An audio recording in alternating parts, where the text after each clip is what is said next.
warriors from TWF, YTF and Tipra Motha have left for Delhi और हम लोग 5 और 6 तारीख को अपना जो डिमांड है फॉर ग्रेटर तिपरा लैंड वो दिल्ली में जंतर मंतर में सबके सामने रखेंगे.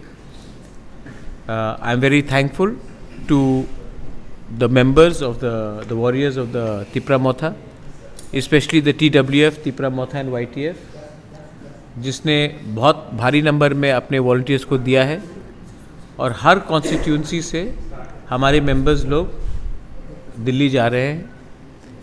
And we will be putting a demand in writing to the home ministry of government of India for a demand for greater Tipra land.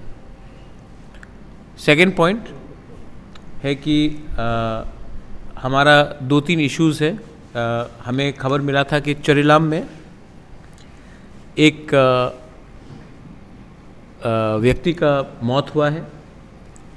We are very sad कि कहीं में भी कोई त्रिपुरावासी का अगर मर्डर होता है या उनका मृत्यु होता है.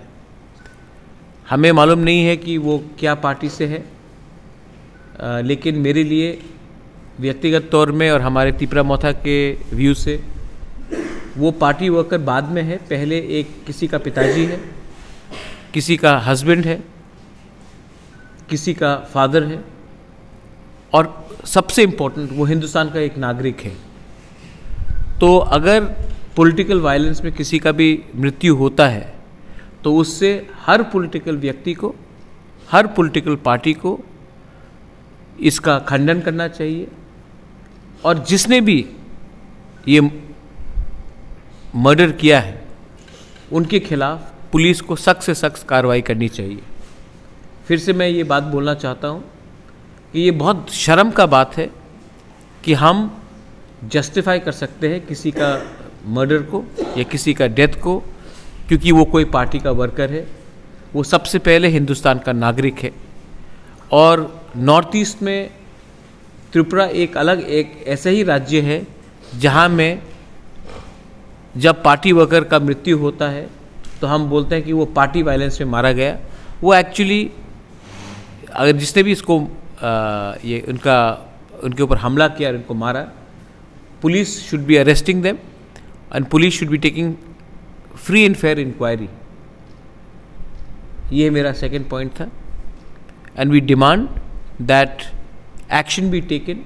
इलेक्शंस अगले 2-3 महीने में आने वाला है और अगर आज पुलिस ने गुंडे लोगों को अरेस्ट नहीं किया तो ये आने वाले 2 महीने में सिचुएशन और ख़राब होगा और इससे स्टेट का छवि खराब होगा. और ये वायलेंस अगर हमने आज इसको नहीं रोका तो 2-3 महीने के बाद आउट ऑफ कंट्रोल हो जाएगा. और मैं नहीं चाहता हूँ कि यहाँ में किसी का भी, वो बीजेपी का हो, CPM का हो, कांग्रेस का हो, मोथा का हो या कोई ऐसे ही आम नागरिक हो, किसी के ऊपर भी कहीं में भी कुछ हमला होना चाहिए और उसका जस्टिफिकेशन होना चाहिए कि वो इस पार्टी से था या वो उस पार्टी से था. गुंडे लोगों को अरेस्ट होना चाहिए और गुंडे लोगों का कोई पार्टी नहीं होता है. गुंडे लोगों को आप अरेस्ट कीजिए, ये हमारा क्लियर डिमांड है. आपने देखा है कि there has been many issues regarding Kokborok announcement in the Agartala airport.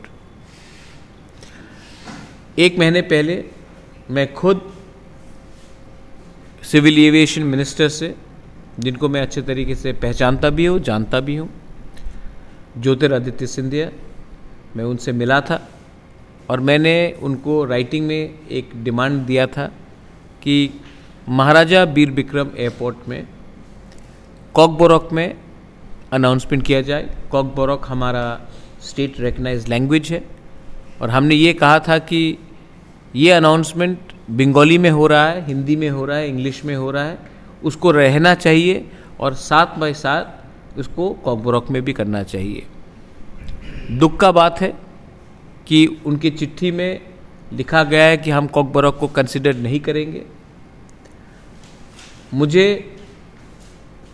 दुख लगता है कि एक ऐसा लैंग्वेज जो इस भूमि का है उसको हम लोग सम्मान नहीं दे रहे हैं।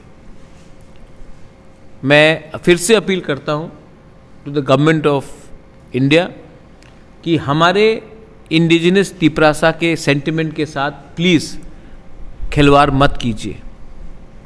हम चाहते हैं कि बांग्ला रहे, हम चाहते हैं इंग्लिश हिंदी रहे, और हम चाहते हैं कि कॉकबोरोक भी इंट्रोड्यूस हो जैसे रेलवे स्टेशन में हो रहा है।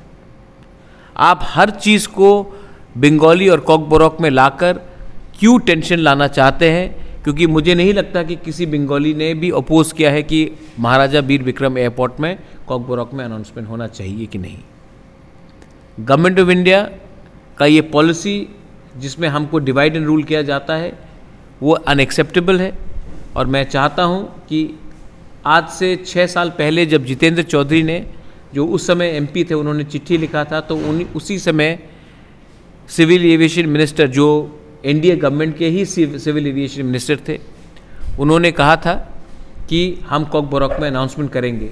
तो 6 साल में क्या बदल गया है कि आज आपको कॉकबोरोक का अनाउंसमेंट महाराजा वीर विक्रम एयरपोर्ट में नहीं दिया जा रहा है। यही बात सीबीएसई एग्ज़ाम्स का भी है।